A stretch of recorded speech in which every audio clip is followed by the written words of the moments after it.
Bore da, Chenhadleth. Good morning, conference. Welcome from Wales. These are challenging times. We are witnessing stark reminders of the severity of the ongoing climate crisis with increasing regularity.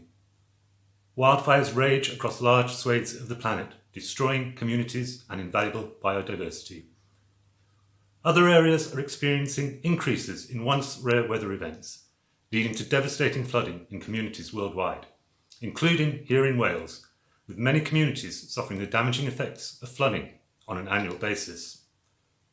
The climate crisis, climate emergency, is not an abstract future threat. It is real, it is here, and it is now. And like the current global coronavirus pandemic, it is the weakest and most vulnerable that suffer the most. The ongoing COVID crisis has exposed the serious structural and systemic flaws in our society and highlighted the obscene and growing levels of inequality that are destroying our communities. The coming severe financial recession, a recession that will be made all the worse here in the UK by the predictable chaos of the Brexit crash-out, will impact heavily on these communities, leaving the weakest and poorest, once again, even more vulnerable. COVID-19 and our society's response has challenged many long-held views of the way things are and the way things should be, starting with a recognition of who our economy and society really depend on, and that government does, after all, have a magic money tree when it's needed. It has exposed the deep structural flaws in our society and laid bare government claims about careful management of the economy. How much more resilient might we have been to the shock of coronavirus if public services and local authorities had not had their funding cut to the bone year on year? The policy of austerity is being shown to have been the grotesque political act it was. And remember, austerity was never inevitable. It was a result of deliberate political decisions. We have to learn from all this and ensure that as we come out of this crisis, our recovery is both fair and green. No more business as usual, which would merely patch over the scars of this crisis and leave us equally or more vulnerable to the next. We must not address this emergency by making others, like the climate emergency, worse, creating a hostile and unsustainable environment for future generations. So how do we build a better, fairer, greener future? We start by recognising the truth that this crisis has impacted hardest on those who are already the worst off, in low-paid or insecure jobs, forced to lock down in homes with no gardens, no access to green open space, or left risking their lives as carers, shelf stackers or cleaners. By recognising that this crisis of death has been prejudiced against black and ethnic minority communities. These sacrifices need to be recognised with a meaningful commitment to build a fair and equal society. That means redesigning our economy to meet the needs of everyone here in Wales for food and shelter. It's not enough for our governments to pay lip service to a better post-COVID society. We must go further and make the health, resilience and well-being of all people the focus of all public policy.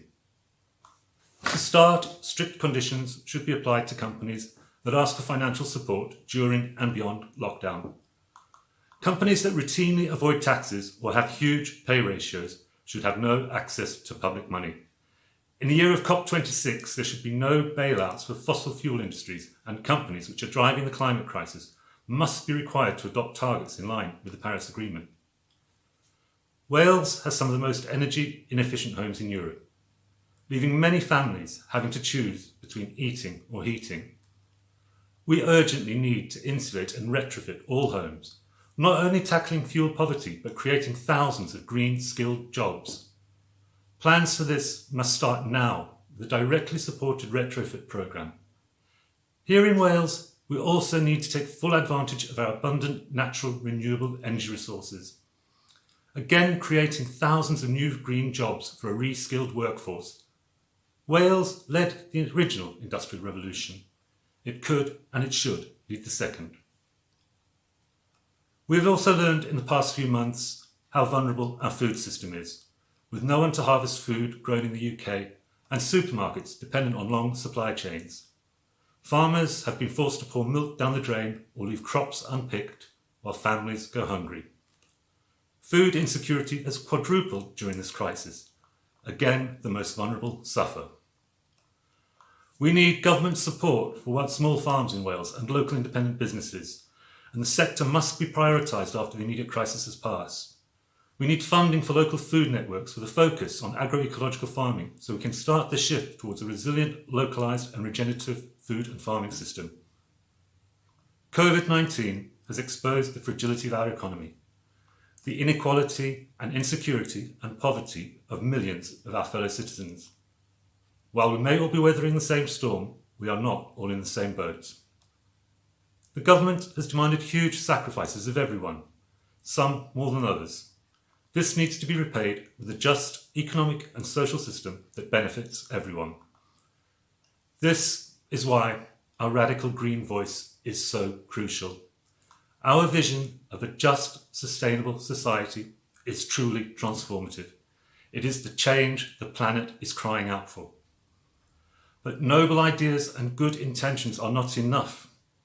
We need to be in a position to make our vision a reality. We need a green voice in the room whenever decisions are being made that affect all our futures. Wales needs, elected green representation at every level of government. And this is why this year's Senedd Cymru election is so important.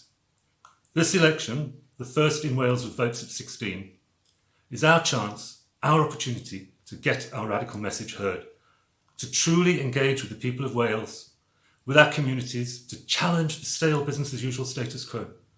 This is our opportunity to make that historic breakthrough and get that elected green representation. These challenging times demand urgent and radical action. Warm words and soundbite slogans are not enough.